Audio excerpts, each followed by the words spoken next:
Everyone, welcome back to the new video. And आज की इस वीडियो में हम एक बहुत इंपॉर्टेंट टॉपिक समझने वाले हैं, फॉर्म्स ऑफ बिजनेस ऑर्गेनाइजेशन। सबसे पहले हम समझते हैं कि बिजनेस ऑर्गेनाइजेशन होती क्या है। एक ऐसा structure with in which a business operates.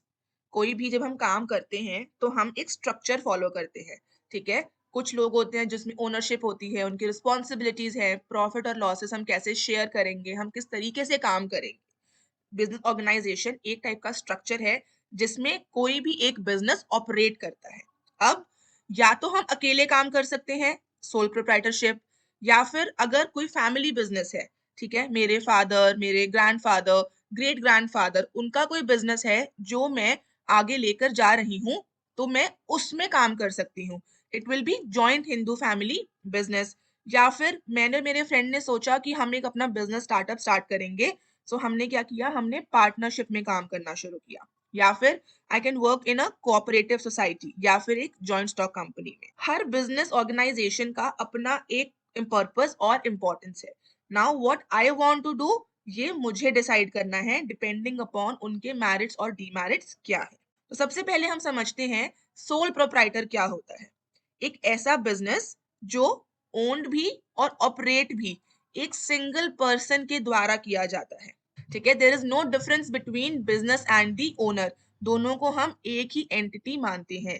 जैसे अब मिसेस गुप्ता ने सोचा कि मैं अपनी एक छोटी सी बेकरी स्टार्ट करती हूँ, सो उन्होंने क्या किया, उन्होंने अपना खुद का बिजनेस स्टार्ट किया and that business is owned by her. So वहां के जितने भी डिसीजंस लेने हैं, जो भी प्रॉफिट है, वो सब कहाँ जाएगा, मिसेस गुप्ता के पास। सो ये क्या है, एक सोल प्रोप्राइटरशिप बिजनेस है जहां पर लॉस हुआ तो भी उनका, प्रॉफिट हुआ तो भी उनका, सारे डिसीजंस, सारे ऑब्जेक्टिव, सब कुछ उनको खुद ही पूरा करना है। फीचर्स क्या है सोल प्रोप्राइटरशिप के। सबसे पहला है, ये बहुत इजी है ओपन करना भी और क्लोज करना भी, बिकॉज आपको किसी से डिसीजन, आपको किसी के साथ बैठ के डिसीजन नहीं लेना है। It's your own business. आप अपने अकॉर्डिंगली उसको मैनेज करते हो कि मुझे अभी नहीं ठीक चल रहा, लॉसेस बहुत ज्यादा हो रहे हैं, so I just want to shut down that. So it's up to you. उसके बाद आपके पास पूरा का पूरा कंट्रोल होता है।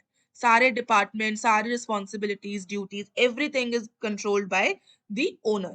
और उसके बाद जितना भी प्रॉफिट होगा वो सारा का सारा कहाँ जाएगा, प्रोप्राइटर के पास, the person who own that business. अब इसके मेरिट्स क्या हैं। सबसे पहला है क्विक डिसीजन मेकिंग।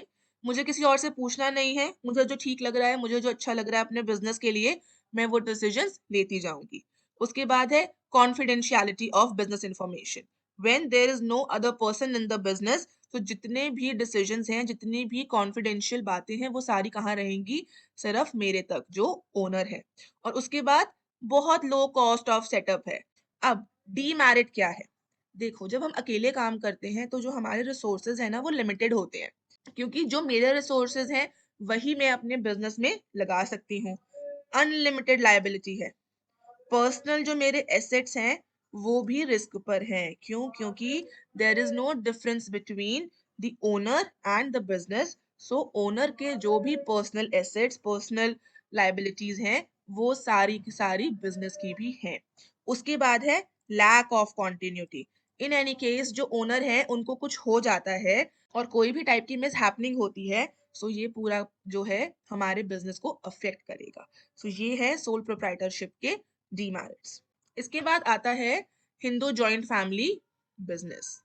ये एक यूनिक फॉर्म ऑफ बिजनेस है जो कि हिंदू लॉ के ऊपर बेस्ड है। इसमें फादर, ग्रैंडफादर, ग्रेट ग्रैंडफादर, सन, चलता ही बिजनेस आ रहा है। जैसे रिलायंस इंडस्ट्री, ठीक है, Tata sons private limited, Mahindra and Mahindra, ये सारे एग्जाम्पल हैं हिंदू अनडिवाइडेड फैमिली बिजनेस के। इसके फीचर्स क्या हैं। सबसे पहला है फॉर्मेशन। जो HUF है, हिंदू अनडिवाइडेड फैमिली, वो ऑटोमेटिकली क्रिएट हो जाती है when a Hindu family owns a business. इनके जो भी मेंबर्स हैं, whosoever is being born in that family, वो ऑटोमेटिकली इसमें मेंबर ऐड होता जाता है। उसके बाद आता है कंट्रोल। जो करता है, जो उस घर का सबसे एल्डेस्ट मेंबर है, ठीक है, ही इज नोन एज करता, और वो पूरा का पूरा बिजनेस जो है वो कंट्रोल करते हैं। ही authorise, he tells what to do, he make decision, he is responsible for all the functions and all the stuff happen in the business. Other जितने बाकी के members हैं उनका क्या role है? They are being called as co-parceners. They have right to be consulted but not have managerial authority. वो consultation दे सकते हैं, वो डिसीजंस में हेल्प कर सकते हैं, बट डिसीजन लेने का जो हक है वो सिर्फ और सिर्फ कर्ता के पास है। ओके, इसके बाद आता है लायबिलिटी। कर्ता की अनलिमिटेड लायबिलिटी है। कर्ता के जो भी पर्सनल एसेट्स हैं वो भी बिजनेस के डेट्स को पे ऑफ करने में यूज किए जाते हैं। ठीक है, और कर्ता के अलावा जितने भी बाकी मेंबर्स हैं उन सब की लायबिलिटी क्या है? लिमिटेड है। ठीक है, क्योंकि उनके पास कोई मैनेजरियल अथॉरिटी भी नहीं है। ठीक है, और they are only to support the decisions made by the karta. तो उनके जो भी शेयर्स हैं उतने ही हैं जितना उनका बिजनेस में शेयर है। Now talking about the merits and demerits. सबसे पहला है इफेक्टिव कंट्रोल। सारा का सारा कंट्रोल किसके पास है? कर्ता के पास। सो क्या है? वो अच्छे तरीके से जो भी ड्यूटीज, जो भी चीजें असाइन करनी है वो असाइन करते हैं, जिससे एक अच्छा कंट्रोल बना रहता है। स्टेबिलिटी है और कॉन्टिन्यूटी है। सोल प्रोप्राइटर के केस में हमारे पास क्या था?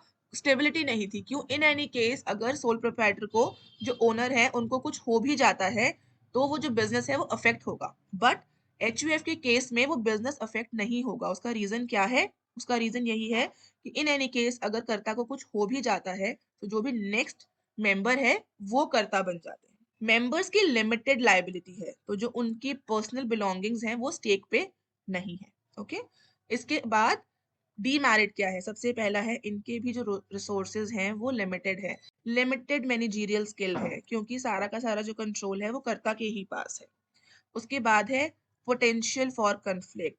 कभी कभी जब बड़ी ऑर्गेनाइजेशंस होती हैं, बहुत सारे लोग इन्वॉल्व होते हैं मैनेजरियल डिसीजंस में या और एक्टिविटीज में, तो there are potential for conflict.